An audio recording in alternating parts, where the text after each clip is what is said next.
Hello and welcome to the Wellness Plus podcast.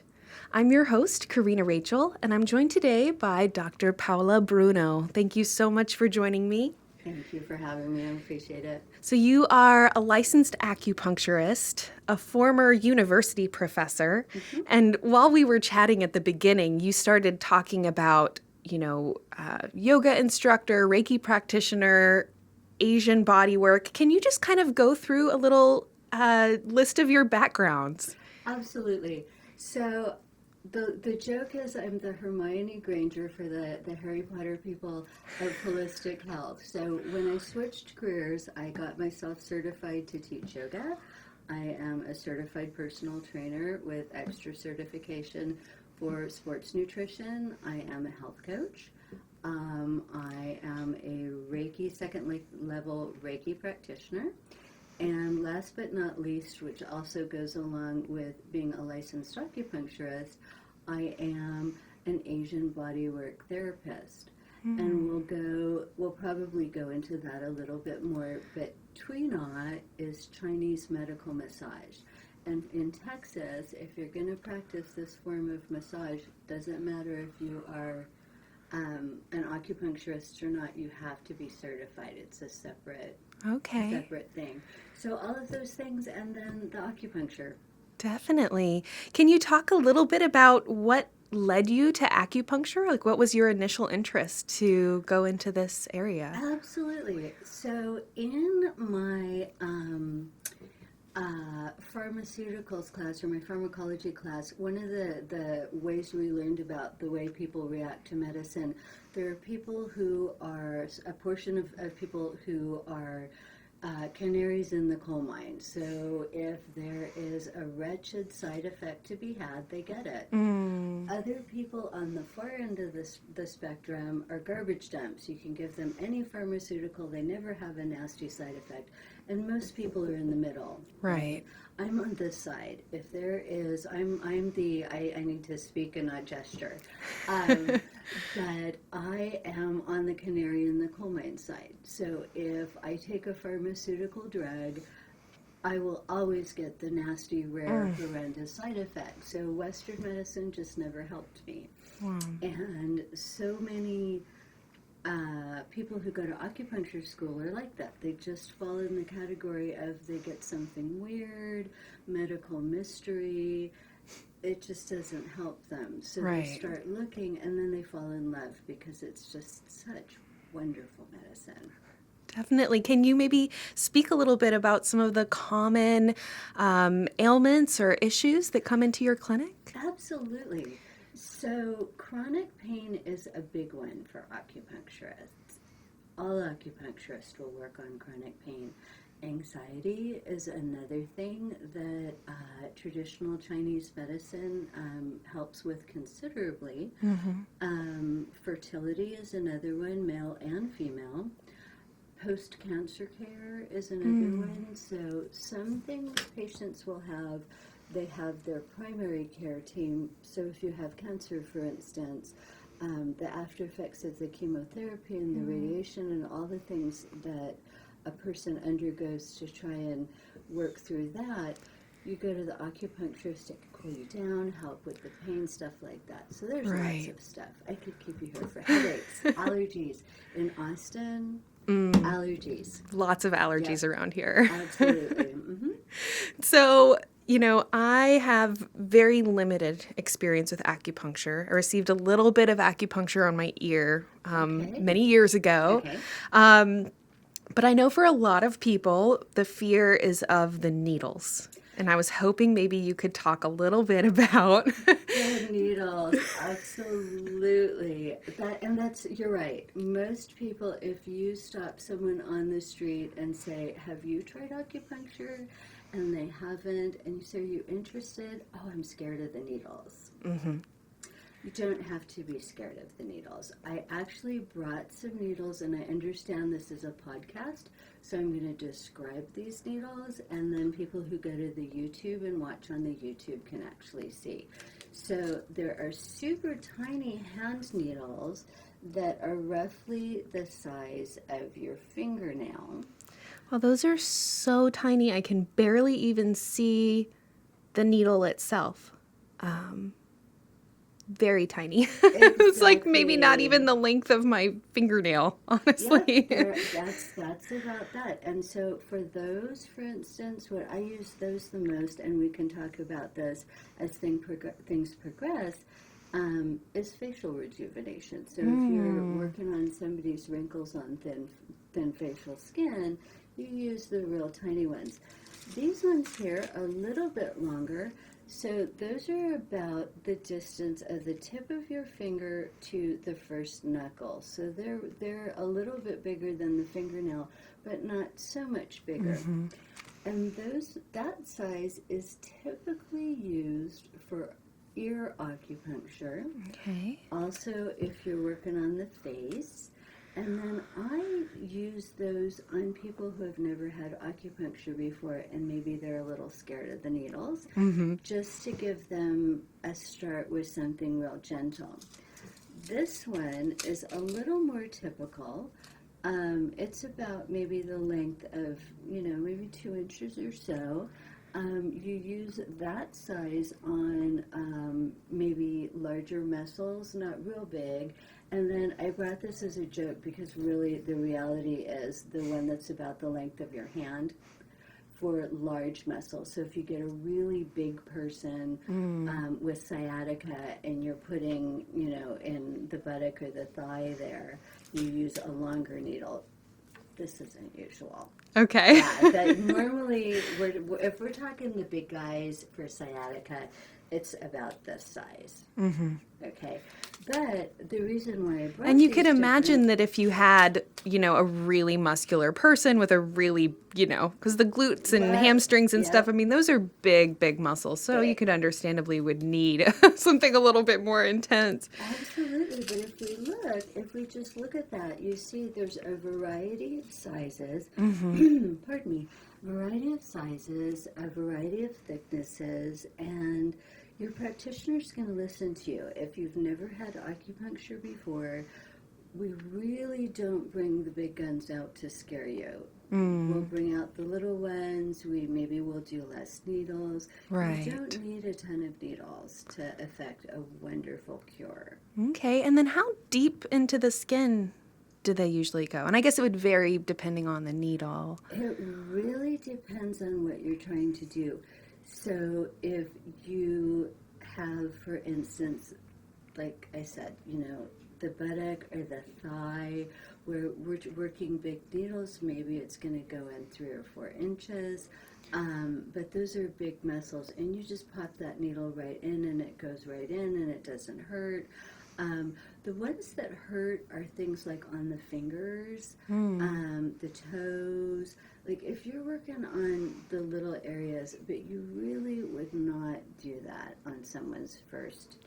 Like you want to build trust with people. Right. There are other things you can do without popping the needles in spots where you already know that you have to say, okay, breathe in, and as you breathe out, I'm going to put that needle in and it'll be over before you know it. That's not how you start. So very easy to adapt to someone who has some fears or a little apprehension. Absolutely. Okay. Yes. Cool. Mm-hmm. And then can you just talk a little bit about, I guess, the science behind acupuncture? Like exactly what is being, created through the use of the needles? Absolutely. So people may have heard of chi or energy, balance. So what I try and do with people who have maybe never tried acupuncture or they don't know anything about traditional Chinese medicine is like a bilingual classroom where you're speaking both languages. I try and help people to see it in a way that makes sense. So in Chinese medicine, what matters is balance.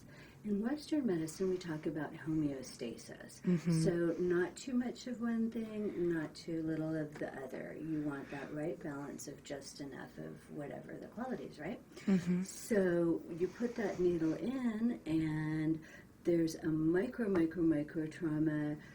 Maybe there's going to be a release of endorphins. You can loosen up a tight muscle. Most people have heard of dry needling by now.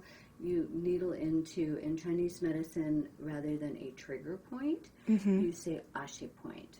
So ashi point is just, aha, right here, ouch, that's the one that hurts. And you put the needle in, and it loosens up that tight spot so that there's a good flow there. And that is how you affect the cure. Okay. Yeah, just get things moving. And then you have this wonderful ear here. Can we talk about this gigantic ear? It's about the size of my hand, and it appears to have a bunch of little points on it. And, we see teeth, toes, tonsil. Yep, yep. Small intestine, large intestine. Can you talk a little bit about this? Absolutely. So the magic ear, I use this when people come in, and we could do a full hour or 3 on the magic ear of wonder. Auricular therapy, ear acupuncture, is but one way that we can treat somebody. And so say someone comes in and they have shoulder pain or anxiety or what have you, you can treat them on the ear. Wow. Right? And the ears, and these are the ones, the little guys that you would put in the ear. So I'll just start before we get off into the maybe less tangible things. The military uses ear acupuncture. They use NADA protocol. They use the ear treatment, battlefield acupuncture. So if someone's injured, they can put the needle in.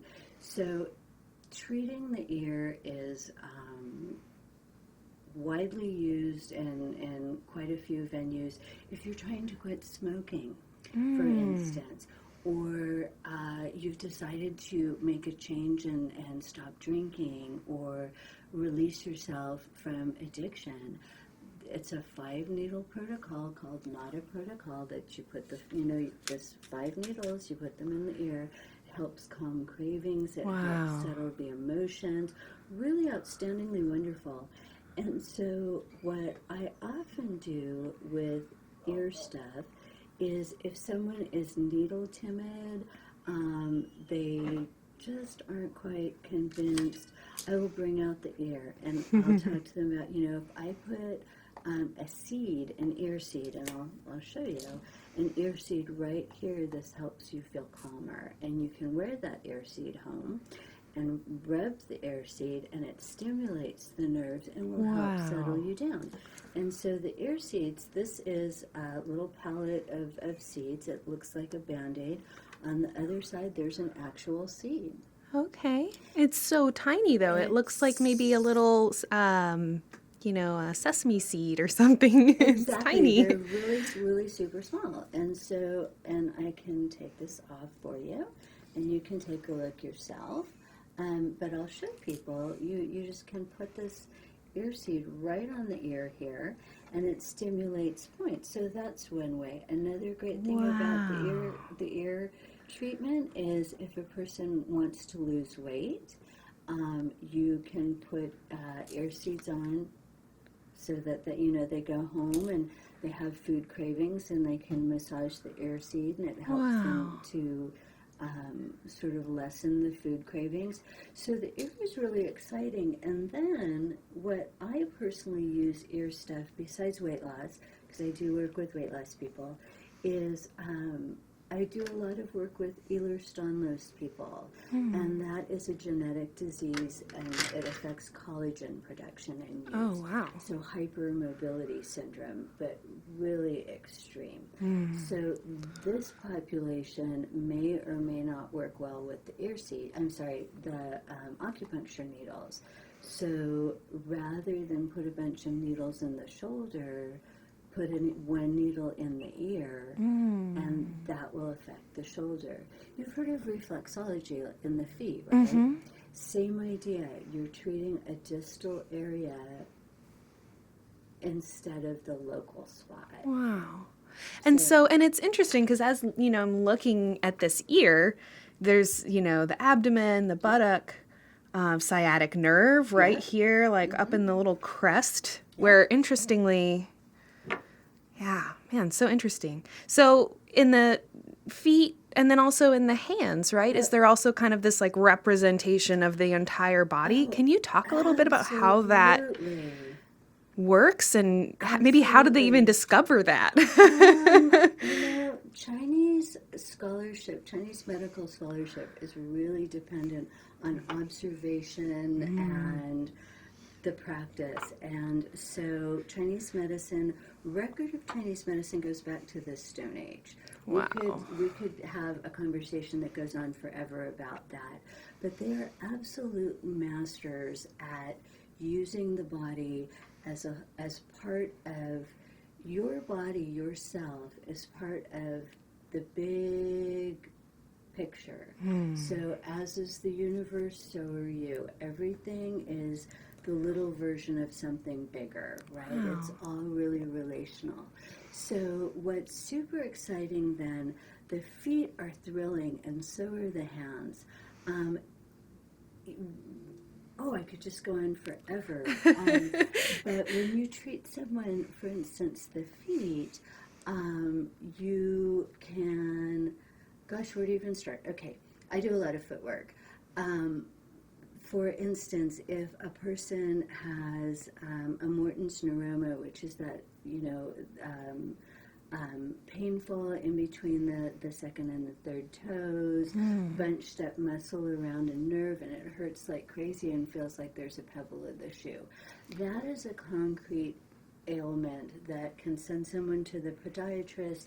Maybe they get a shot, maybe they end up having to get a surgery. There's no need to do that. You can go and get either acupuncture, Tui Na, which is the manual bodywork therapy. There's lots to be done with that. Or, as with reflexology, for instance, it's real common to get between the fourth and the fifth toe right here, and that area working on that area will help with the neck and the shoulders. So I'll say, does this hurt? And the person says yes, and I work on it, and then they sit up and they say, wow, my neck feels so much better. Wow. It's amazing. It's amazing. And so hands are super exciting because, for one thing, the skeleton is a beautiful thing. If you ever have the chance to look at a skeleton, the skeleton is a marvel. So finger bones, foot bones and finger bones are just gorgeous. But what makes the hands so thrilling, hands are so full of nerves, they're so vulnerable. Right. Hands are such beautiful things. So working on someone's hands, you can so soothe them in so many ways and do so many things for a person with their hands. So hands and feet are wonderful, and ears are the same way. You work on a part for the whole, and there's a distal effect elsewhere. Wow. And then you have a lot of other little interesting items here. Are these also for use with acupuncture, or? Absolutely. So going from acupuncture is the needles, right? So when you're putting a needle in someone, that is acupuncture. Traditional Chinese medicine is so much more than just acupuncture. We have dietary therapy, so how well you're eating, what you're eating, keeping your gut healthy. There is herbal treatment, including moxibustion. I'll talk about that in a little bit. Tui Na is the manual therapy, similar to getting a massage. That's a big one. Qigong, breath work, so energy, moving the energy. Like you think in the United States, most people, they think about energy work. They immediately think about yoga. And yoga is marvelous, don't get me wrong. But Chinese medicine has its own form of breath and body movement. And so that would be Qigong and Tai Chi. Very cool. So lots of ways to keep yourself healthy. So these are cupping instruments, and I only brought 3. This is one, so it's got a big bulb, they're small, and they're glass, and there's not going to be, here, you want to give me your arm? There's not going to be a whole heck of a lot of section, you see that? Okay. So this is for the face generally, and what you do with these cups is move lymph, you can smooth wrinkles, so there's not a whole heck of a lot of section to them. Right. They're primarily going to be for moving body fluid and contouring. Really nice. Interesting. This one, if you want to give me the arm, let's see, it's a little bit, doesn't want to go. So let me, let's see if I can Maybe get, like the inside or... there you go. It's more for up on the neck. Oh, there we go. There you go, yeah. So what you've got there, so it looks like you got a little bit of stasis, a silicone cup. You can just pop that puppy on, and it releases tension. It gets the blood moving. It's a pulling therapy, and this one here, I didn't bring the It actually feels really good, too. Oh, they feel wonderful, yeah. Exactly. And so this is like what Michael Phelps was getting, right? With the cups, and then you get you have the big circles. Big circle. Okay. You have the big circle. So there's silicone cups, there's air pump cups. I didn't bring fire cupping. You see where they put the little fire and they pop it on, and so you can move all of these around. These are marvelous for, I'm going to put this on our little model so I can get some air treatment. These are marvelous for muscle tension, for stress. If you have neck pain, absolutely wonderful. This one, for instance, you put it on someone's abdomen, you oil the abdomen, and you can move it along. Really wonderful for intestinal health, digestion. You want to lose some weight, stuff like that. So interesting. These are super nice. And so these would be the facial ones, and these are other facial instruments, if you're interested in talking about that right this moment. Or we can continue. Yeah, well, I think we're going to do an entire Facial rejuvenation. Yeah, an entire discussion on skincare and beauty. But let's move back into the acupuncture. Absolutely. And can you maybe just, give us a maybe like an example, so to speak, of like working with someone and exactly how the acupuncture is able to help them, or maybe an example of a patient you've worked with or something. Sure. Let's see. Oh gosh. So I will talk about some that I had in student clinics. So this was when you go to acupuncture school. It is, if you fast track yourself, it's about 3.5 years. If you go at regular pace, it's about 4 years. So we're in school quite a while. Right. And when I told my dentist about our program, he said, "Wow, you had about as much biomedicine as I did." And we do get a lot of biomedicine. And then in Texas, you have 4 pretty grueling board exams, and then you get to be an acupuncturist. So we also have rather lengthy student clinic. So let me talk to you about student clinic. So a real common one that I would get would be insomnia. Someone comes in and they just, for whatever reason, monkey mind, they have stuff to worry about. It could be digestive problems. So you sit and you ask the person, digestion, your mood, your sleep, obviously your hair, because the sleep isn't good, and you figure out what is the syndrome. So Chinese medicine is less interested in a way in chief complaint, I can't sleep, and more interested in all the factors, the hand of cards that leads you to I can't sleep. So once we establish all of that, then we would make a point prescription specific to why this person can't sleep. Then there are some particular points that you will always put for sleep. So there are a couple on either side right behind the ears. That bump, if you feel this bump right behind your ear, right about there. So if you can't sleep, massaging from your ears sort of towards the back of your occipital ridge can calm you down and help you a little bit. I have a little bit of tenderness in that spot on this side. A very common spot to have tenderness. Interesting. So you specifically target areas that will help a person sleep. Another real good one, and this would be familiar if you go to yoga class and the teacher talks about the third eye. Well, in Chinese medicine, that's yin tong. So you probably are going to put something here which is real calming, and put another one right up at the top of the head, at the hairline. So you're soothing and calming and just relaxing the person. And then the nice thing, there are some very gentle herbal formulas. So there's one shui on that I will prescribe for people that you only take for a few days. If you're one of these people that you get on an insomnia cycle and you're more revved up every night and you just can't break it. It makes it harder and harder to sleep. And somehow the more exhausted you get, it's like it's making it more difficult to sleep. It's a very, very unfortunate place to be in. But I think all of us have experienced that at one time or another. Exactly. So for someone like that,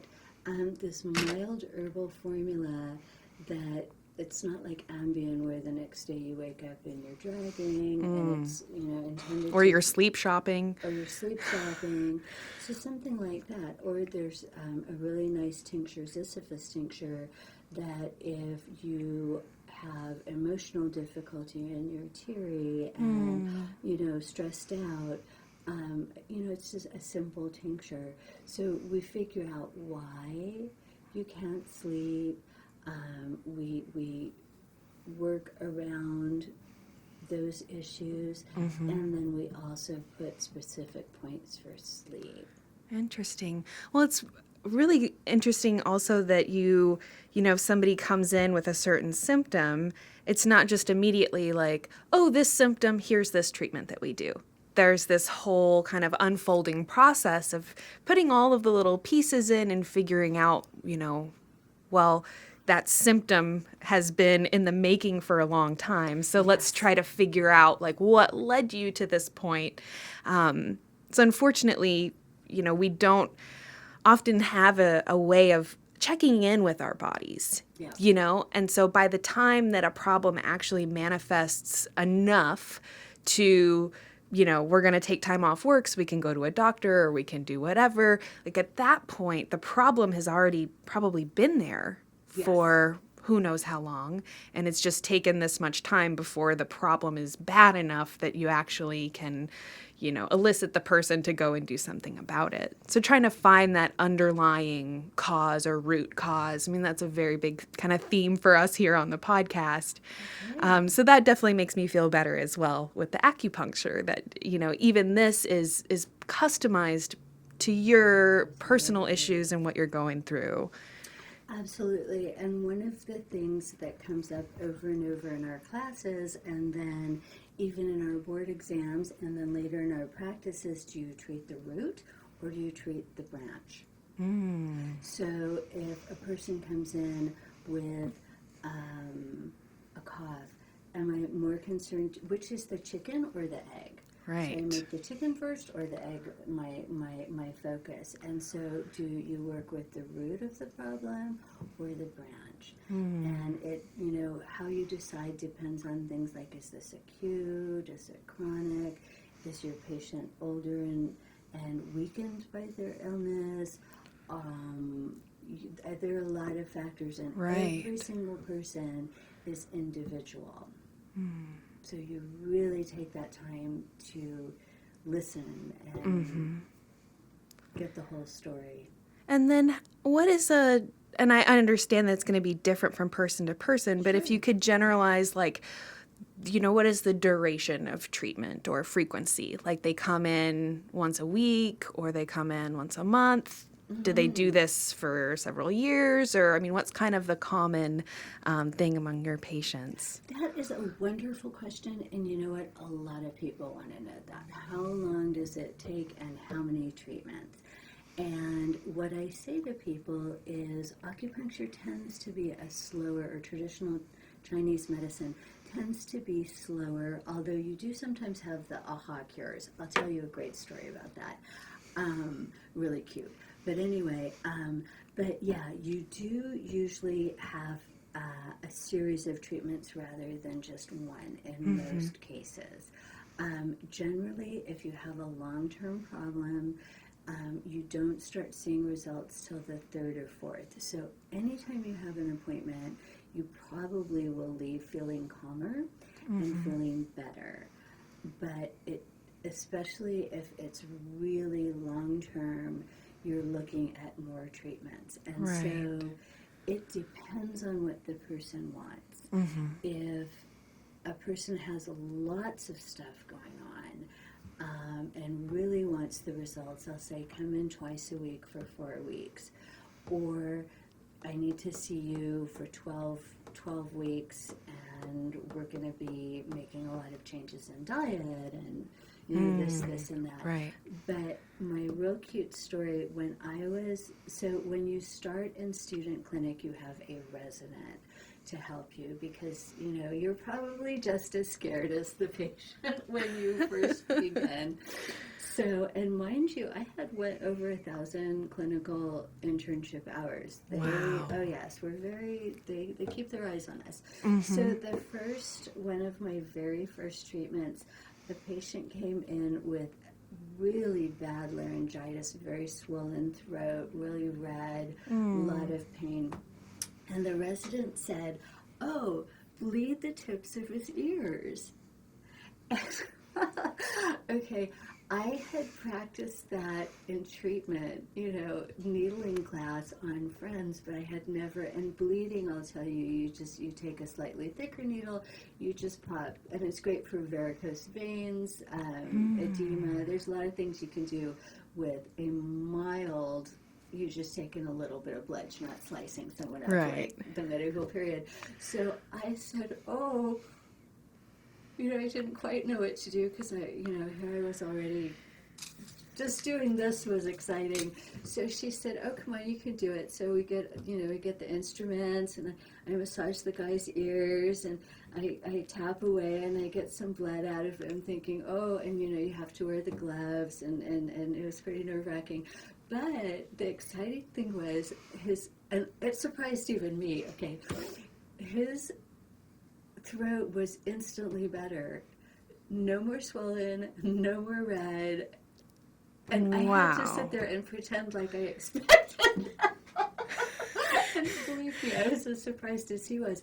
But because I'd never done that before. And I was just a little Wow. But it was great. It was absolutely wonderful.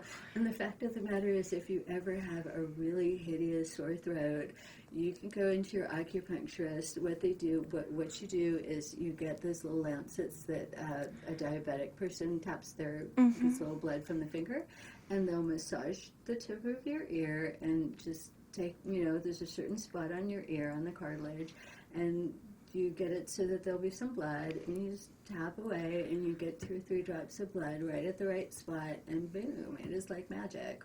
Wow. Can you explain how? And can you maybe show me on the ear? It really depends on what's going on, but generally it's right at the top there. Okay.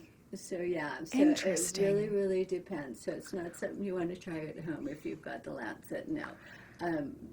But I wonder if even like massaging the ear a little bit. Potentially that. And when you have a sore throat, I'll try anything. So I will definitely. Actually, one of our employees right now is having a sore throat, so I can't wait to get done. We can tell her to try that.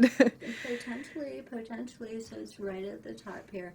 My guess is probably the heat rises in your body because you're inflamed, and for letting out just a little bit of heat at this particular area would work pretty well. Wow. And then we've got like the lymph nodes and everything. I mean, there's so much kind of going on around the throat and everything, not to mention our brain up in our head. There's so many like kind of delicate things going on in that area that you can kind of, see how just allowing more movement or something through all those fluids. I use this analogy sometimes, encouraging people to do more exercise or just get movement. Like a big thing for me is that I know that for people who are sedentary, the idea of like doing a really intense workout or doing a really long workout, I mean, it's kind of scary, right? And it's kind of, whatever. So I just try to encourage people, it doesn't have to, don't even call it a workout. Don't even call it exercise. Just move around, take a walk, whatever. But anyway, so I use this analogy of like if you're walking through a forest and you look over and you see this stagnant stream and it's mossy and it's disgusting and you could probably smell that stagnant little pond or whatever, like as you're approaching it.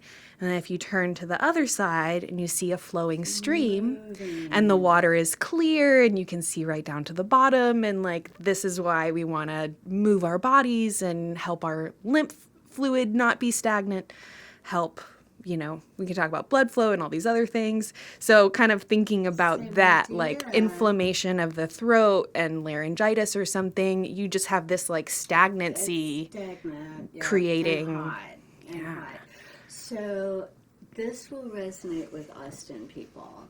Think about Mopac. So you're driving on North Mopac from south, and that one point before you get off for Cesar Chavez or maybe Camp Mabry. Yeah, Enfield is always crazy right there, like this just giant pile up of cars. Where it's just not moving, that's stasis right there. Or when you have a horrendous, like you're at 5 o'clock and nothing is moving. Right. And you're like, well, I'll just sit here and frizzle. Same thing, same idea. So you just get stuff moving once again. Wow. Fantastic. So with that particular example, you said there was maybe like 2 or 3 little droplets of blood, like similar to when you take, do a blood test or something like that. With, the rest of the acupuncture, is there usually blood? No. So one of the things that, again, we are really highly trained. There's none of this weekend seminar kind of things, right? We are highly, highly trained. So we have needle technique class, we have the supervised internship.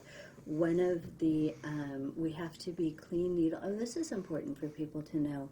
Back in the old days, the needles were reusable. I don't think that ever happened in the United States, but for acupuncture in the United States, these are single-use needles. And we have a case or, a thing on the wall to put medical waste. And we have to take and become certified in clean needle technique, right? So not only are you going to get a sterile experience with a single-use needle, we also have to know where veins are, arteries are, all of the important stuff. So we're not popping a needle into anything major. Right. Sometimes you might get a capillary, especially if you do facial rejuvenation acupuncture. There might be some slight bruising. I really wish I had taken a picture. I go to my teacher 2 times a month for acupuncture. That's my vacation. I've been going to him for a good 4.5 years now, and I'm going to say he's probably left me with 3 bruises that whole time. And one of the times he treated me, he left me with a big one. Like it was a big, like $50 size, nasty looking bruise. But you have to figure in 4.5 years. And so I was showing my patients, because people will say, geez, they're going to be a bruise. And I'll say, I got one And that was one of, I think, 3 in many years of going to a highly Probably specialized. hundreds of needles over the course of Exactly. that time. Hundreds. So the chance of, you're not going to pop a needle in a big vein or artery. We even get asked about that on board exams. Right. So, and if you do get a little bruise, it will go away quickly. Right. Yeah, you just don't get the big old. And I mean, looking at these needles, I mean, I think a sewing needle is bigger than these needles. I mean, like, they're so tiny, you can barely even see the actual needle itself. Yeah. You can see the little part, for you to hold it, the little handle on the end, so to speak. But the actual needles themselves, I mean, they're teeny, teeny, tiny. So typically not a lot of blood, not a lot of bruising, No. Oh, heavens, no. not a lot of, and it's just interesting because, so much of the, kind of modern medical approach, I mean, it's very invasive. Yes. We're talking surgery, we're talking, we have to remove your spleen. I mean, they removed my mother's spleen, and I tried really hard to not let that happen, but she had hemolytic anemia. And I mean, I think it's a long, story that brought her up to that point. But I mean, they took her spleen. Another friend, they took his mom's thyroid. I mean, I've known so many people that, like, they literally go in and remove an entire organ of your body. I mean, talk about invasive. So, I've had someone say before, well, acupuncture is invasive too. And I said, well, these needles are tiny. They're barely even going into you. I was like, you can't compare that to opening someone's stomach up and going in and taking out an organ. I mean, that's just not even the same ballpark in terms of, being invasive, being a trauma to the body. Like, you kind of mentioned that this is like a micro trauma, Yeah. But it's just kind of interesting how people are, they've really come to accept really, really invasive options if they're coming from the mainstream. And, yet there's still all of this, kind of fear around things that are really much less invasive just because they're different. Yes. Just because they're new or whatever. So, Yes, absolutely. So yeah, I'm definitely, as I'm actually looking at these needles, I'm going, I don't think that would be so bad. And I do not like needles. I mean, that's why I've never really had acupuncture before. You have to come So. see me. You have to come see me. I will turn you into a convert. And, I've known lots of people over the years that have gotten acupuncture for different things. And several of them, like I had one friend that was having like hand and wrist issues. Sure. And she had been going to doctors for years and had all of this inflammation in her wrist and they couldn't figure it out.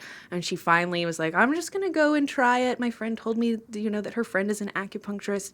And she went and she said after the very first visit, she immediately noticed that it was like less swollen, it was less painful. And I mean, she just was amazed by it. So it's definitely something that I know personally lots of people who have done really, really well with it. So you talked about sleep or insomnia. Well, I can tell you on the subject of wrists, I can give you another lovely story. This is super exciting. I mentioned to you I treat musicians rather a lot, so I have a real nice musician clientele. But what got me onto hands was, and this is another student clinic story, I had a patient who was a hair cutter who thought that they were going to have to retire because no doctor could figure out what was going on with their wrist. So they were going to do surgery and say carpal tunnel and this one, that one.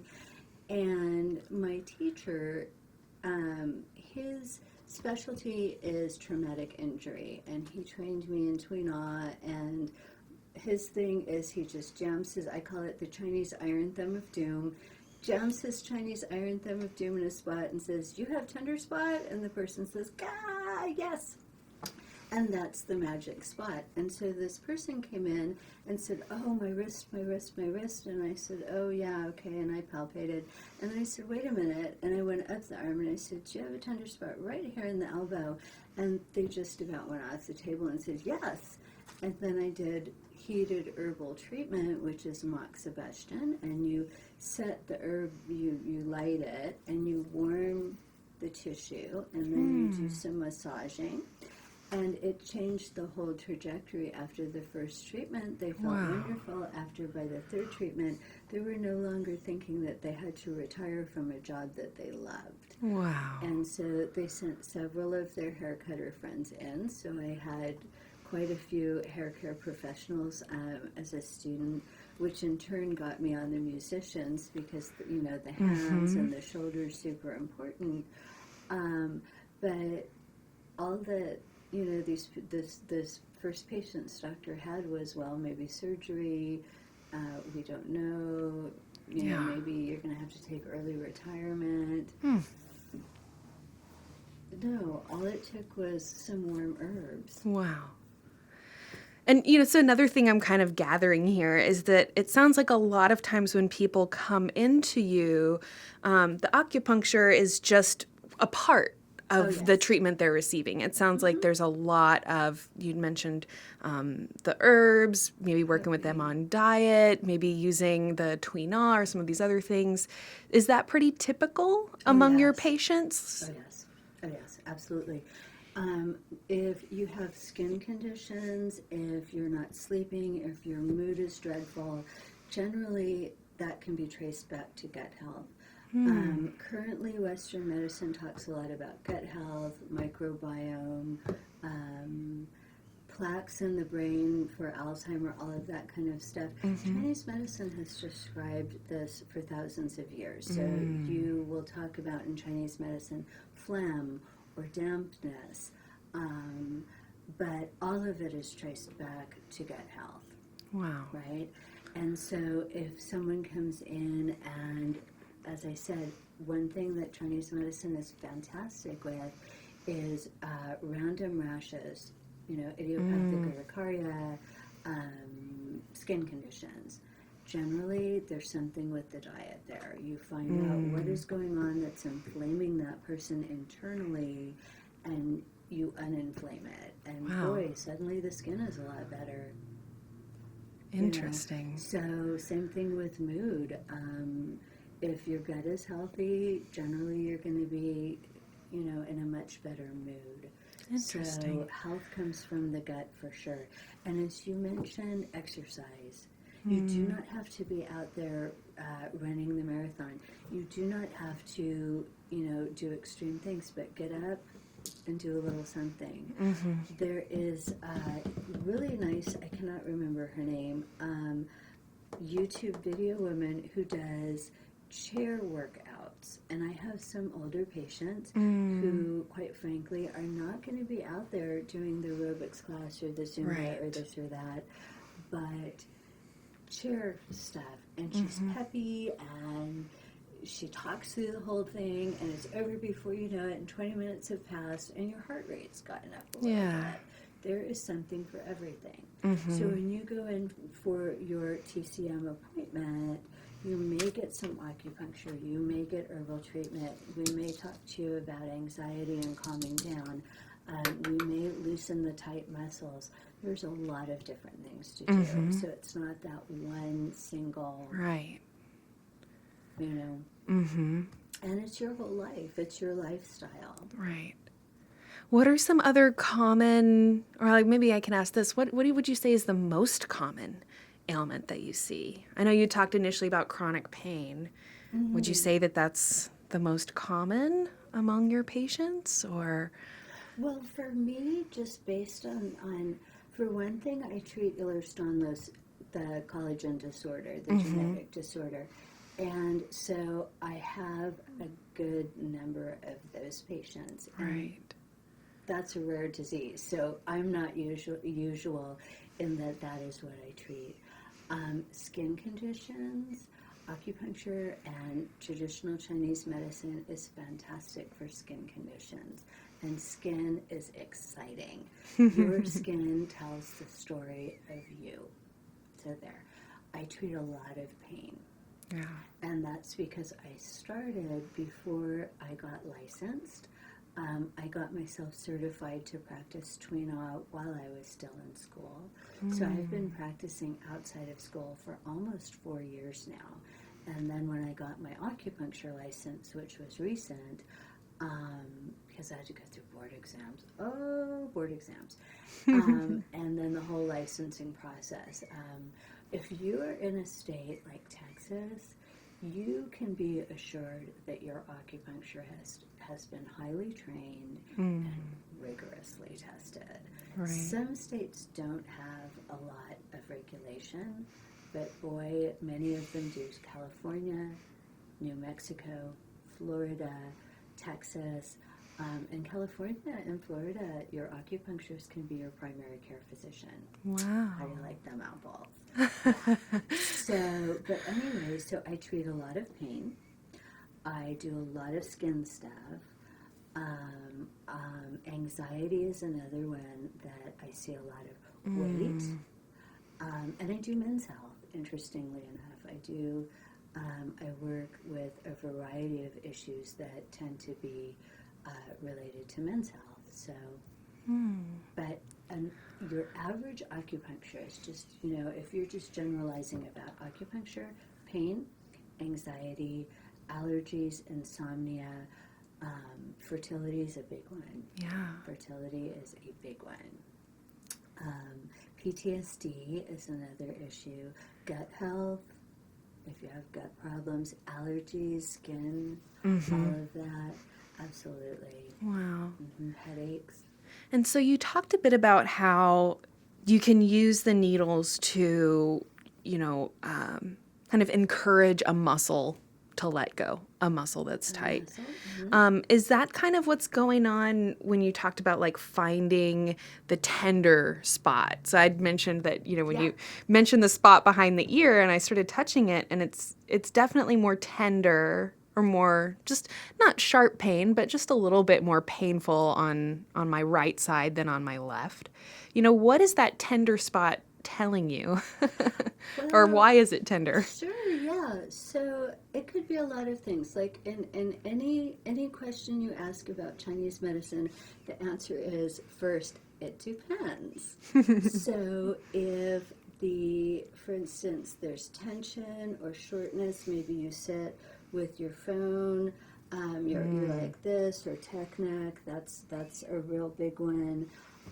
So function, how you use your body, can make a difference between whether something hurts or is it moving. That's one. Nutrition, how healthy something is, how well, if there's a good blood flow, if there's a correct lymph flow, are things moving? So not every acupuncture needle is there to loosen up a tight muscle. Okay. You can be moving qi, oxygen, blood, neurotransmitters, varying hormones. So it really kind of depends. But the common thing that would bring somebody in for acupuncture would be function, the way you sit, the repetitive movement that you do. If you've had an injury, for instance, oftentimes a person will have a sports injury and they think that they've gotten it fixed, and the PT says it's fixed and it doesn't hurt that bad, but what ends up happening is 10 years down the line, because they've compensated and they didn't notice they compensated, there ends up being an elsewhere type problem. Wow. Up the kinetic chain. Right. And that's interesting. We actually just had a yoga teacher recently who was talking about that she had an injury to her ACL. I can't remember which leg it was, but anyways, and so she was like putting her weight on her other leg, but exactly. without really being aware of it or whatever. Then she started to notice that she was having these imbalances, and she was able to trace it back to that injury that she had had. So it was like these kind of self-protective tendencies that come in, but then that can actually kind of throw you out of balance Yes. Because now you're, like you said, you're putting your weight on one leg instead of another. Or in the case of the repetitive motions of the hairdresser, and musicians as well. Like as a guitar player, I'm sitting there listening to you and I'm going, oh yeah, repetitive motions. And I get these recurring kind of pains in the same places. Exactly. So, and the thing about repetitive motions, it's like we all do them. Yes. And I think helping bring people's awareness to their repetitive motions and their repetitive postures is a really good first place to start. And then you just start noticing oh, I always cross this leg over the other leg. I'm doing it right now. I always shift my weight on this side or the other, or like you said, if you're holding your phone and, but we just kind of get caught in these things. Or when I'm driving, sometimes I'll notice that I'll put my right arm down on the console and then my whole body is just completely off kilter or whatever. Exactly. So you can really see how those things can, create these areas of tension, or you just have this one muscle that becomes really tight as a result of, doing the same motion over and over and over.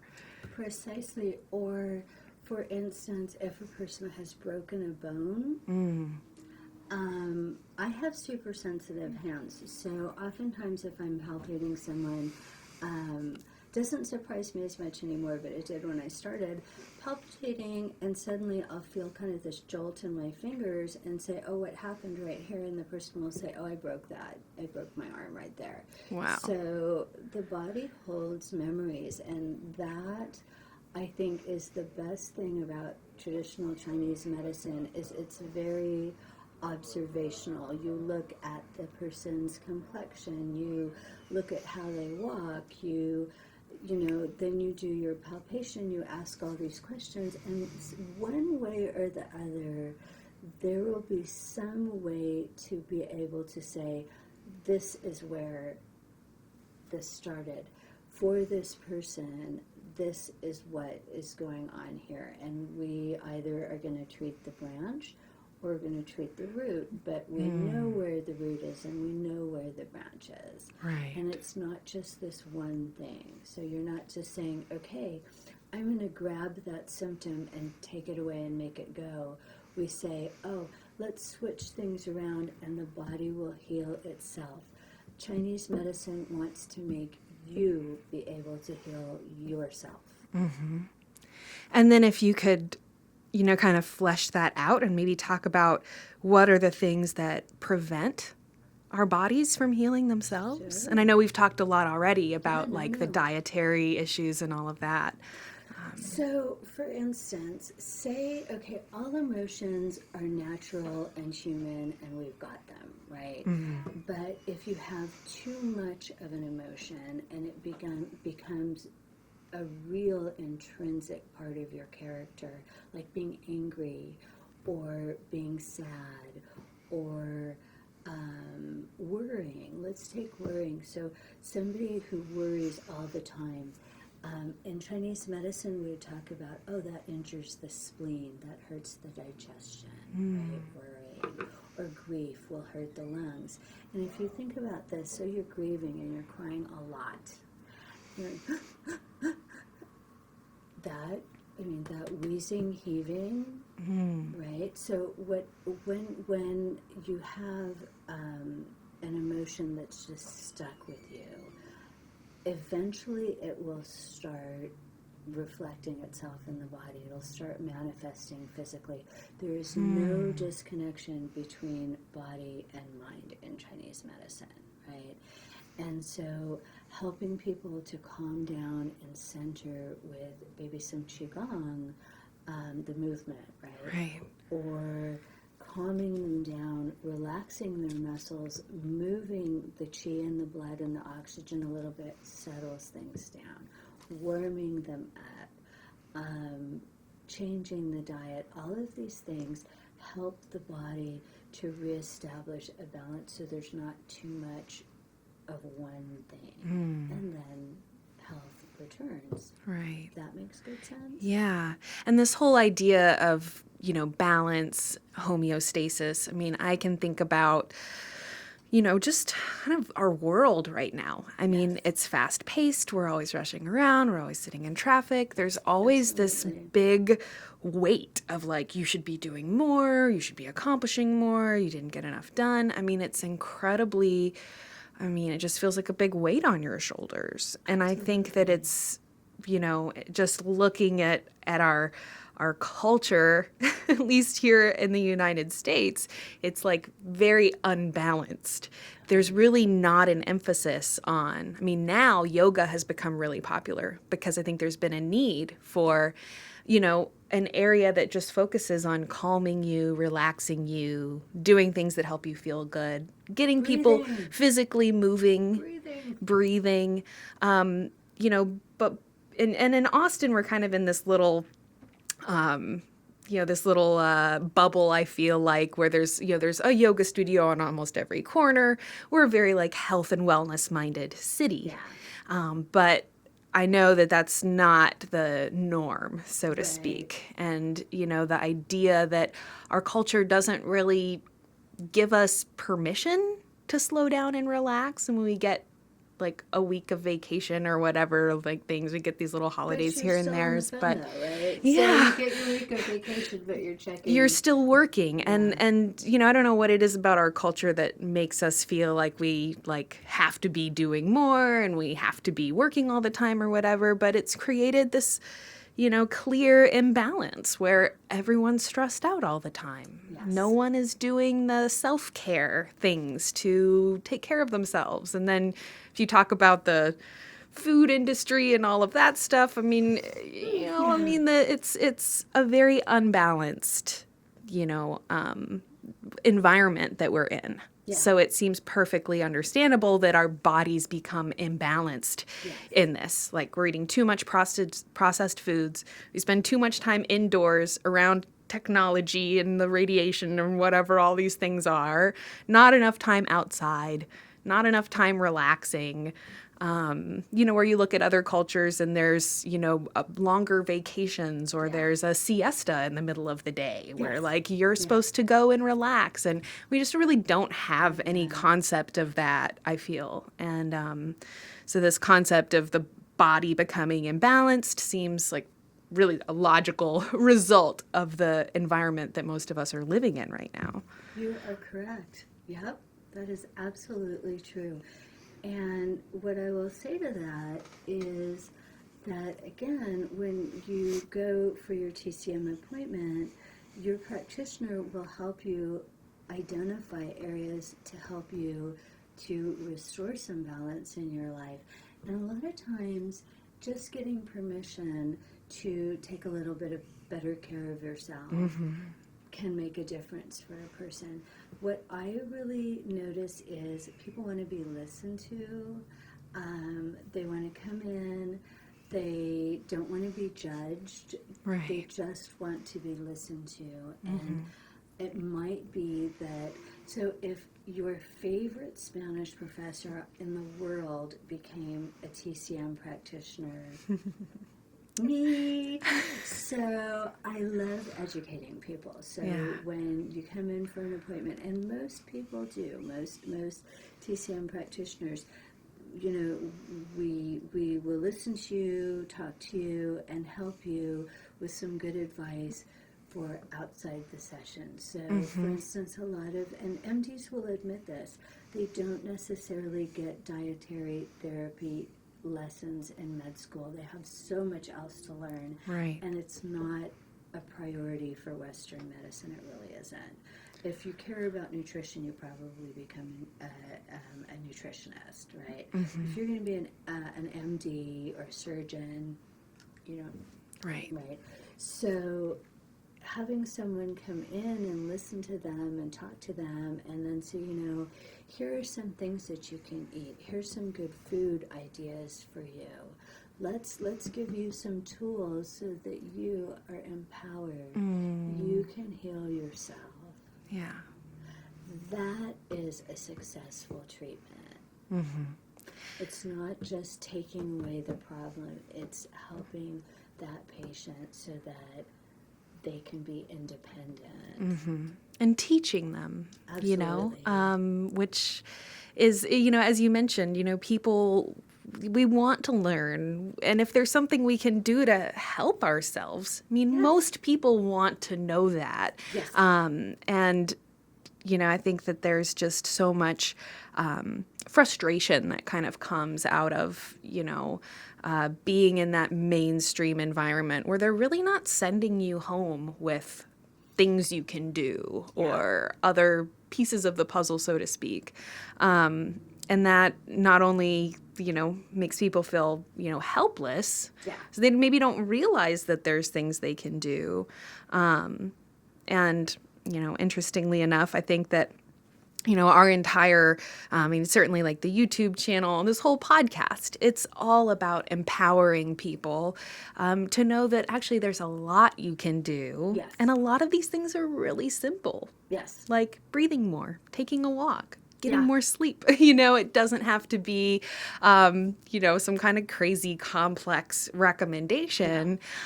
So I love that that's a kind of a focal point of your appointment, so to speak, empowering the patient to know that, hey, here's these other things you can do. So even after they leave the appointment, it's like they're still reaping those different benefits. Absolutely. Absolutely. I feel successful when my patients don't need me.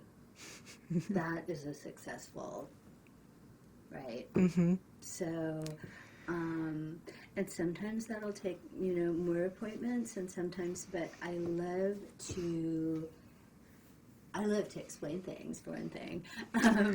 But I really, it's wonderful to see somebody begin to regain their power, to find that power and to build it and say, wait a minute, I'm not helpless. I can do stuff about my condition. Right. And it's not going to take pharmaceutical drugs. Now, some things you need the pharmaceutical drugs. For instance, if many of the, just because of society being as it is, things like bipolar, schizophrenia, it's important for people to maintain their meds. Right? Things like HIV, they have very good medication to keep a person's viral load down to nothing. Cancer, if you've got cancer, I think that it's probably in your best interest to have a team and listen to your MD. So some of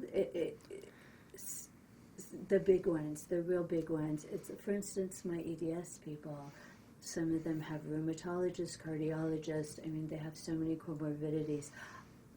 I am there to help with pain and anxiety. I can help with gut health.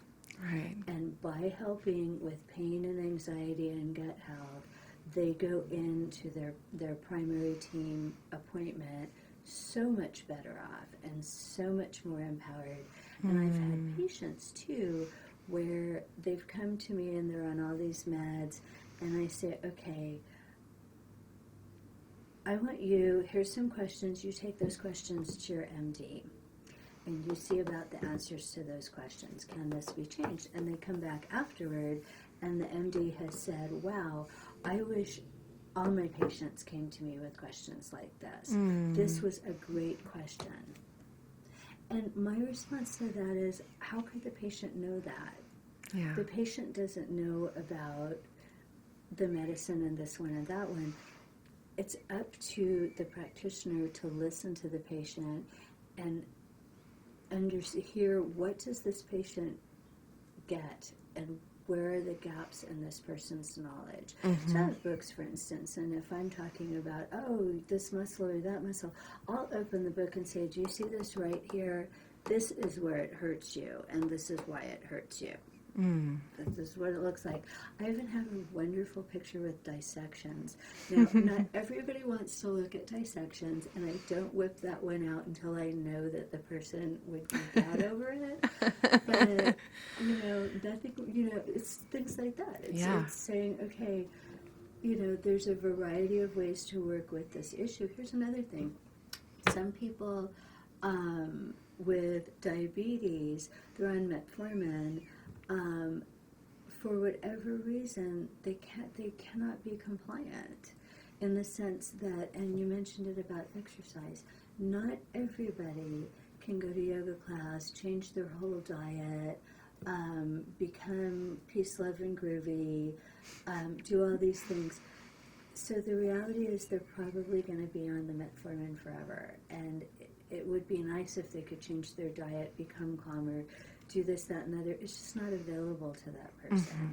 So does that mean they're a lost cause and they're not worth helping? No.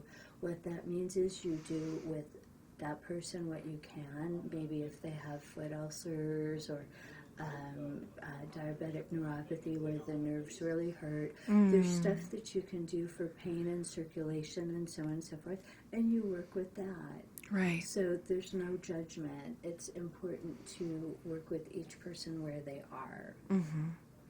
And maybe they will be able to change their diet at some point and become calmer. And maybe that's just not going to happen. But that person still deserves to be their healthiest, most empowered, most knowledgeable that they want to be. Mm-hmm. And that's what your TCM practitioner is there for. Right.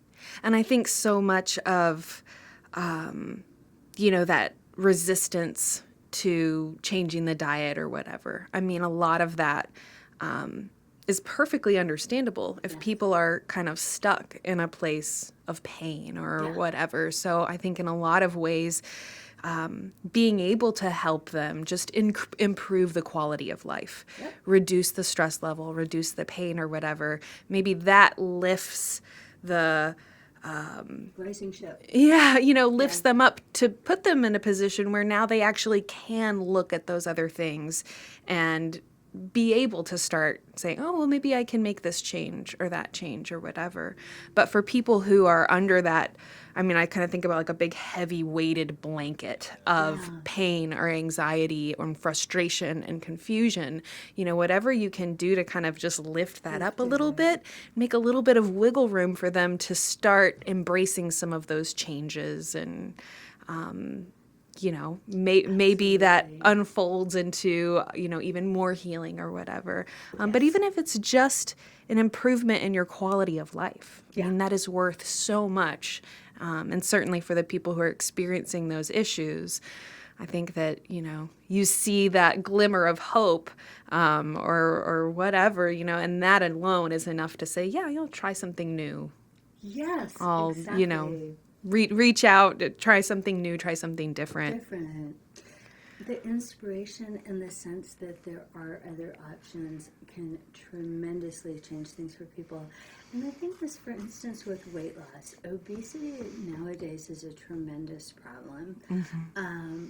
And you really don't have to be skinny to be healthy. I do a lot with weight loss people, not to try and turn them into some skinny ideal, but again, most bodies have a set point that body wants to be at, right? Mm-hmm. And if you're eating too much and your stress level's horrendous and your hormones are out of whack and you maybe are on meds that are blimping you out or whatever the case may be, cutting carbs isn't going to do it, right? Giving yourself this vicious, restrictive diet isn't going to do it. So what you can do with TCM is, sure, acupuncture, put some needles in the abdomen. You can put needles in the ear. There's a wide variety of acupuncture. Then you work on the gut health and the stress level, and you teach a little bit about diet. And generally, at that point, the person starts to feel better. And they're feeling better, and their stress level is lower, and suddenly the bloat is going away, and their gut feels better. And little by little, incrementally, things change, and then suddenly they're at a healthy weight before they knew it. And they didn't have to do some crazy diet, cabbage soup diet, something or other. Exactly. And they don't feel terrible about themselves. And what's important is it's sustainable change. It's change that a person can live with. And the important thing with diet is, and I tell people this, okay, if you cannot give up cheese, we're going to work around that. Eating a lot of dairy is going to give you mucus and phlegm, not great for you. But if you cannot live a happy life without your cheese, let's work around this. It's being realistic. Right. And then if you cut out the things that they're willing to cut out, and again, move at a reasonable pace. And before you know it, the person will want to be doing this because they see that they feel great, Right. and it's working. So again, it's giving that power to the individual. Right. The power is sure, I went to school all these years. Yes, I am a former professor and I know things. Granted, I'm the one in possession of the needle.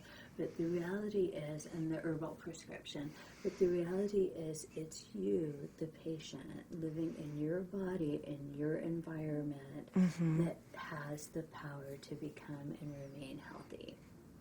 I love that. Thank you. I love that. It's important. I want to thank you so much for sharing your time with us today. I have learned so much from you. And like I said, I'm actually willing to face my fear of needles a little bit because you've definitely piqued my interest. You must come see me. You have to come for an appointment. I definitely will. And like I said, I want to thank you so much for being here. Lovely. I appreciate Really the looking opportunity. forward to our next chat. I think we were going to talk about some of the beauty and skincare topics. That would be so much fun, yes. I think that is so wonderful because it's definitely a hot topic, something that lots of people are interested in. But unfortunately, a lot of the different Botox and this and I mean, there's just so many, again, with the like kind of invasive traumatic options and cosmetic surgery and all this. So I loved that you have a natural approach. So I was hoping we could do, talking about traditional Chinese medicine for beauty, skincare, etc. Awesome. Thank you for having me here. I appreciate it. Definitely. I look forward to having you back on the program. Thank you. I want to thank all of you for tuning in to the Wellness Plus podcast. I hope that you will join us again soon. If you'd like to learn more about Dr. Paula Bruno, you can visit twoheartswellness.com. You can also find the video versions of these podcasts on wellnessplus.tv. Or if you sign up to become one of our Patreon supporters, we also provide the video versions of these podcasts for our patrons as well. I hope you have a wonderful rest of your day. Thank you so much for tuning in, and we will see you again soon.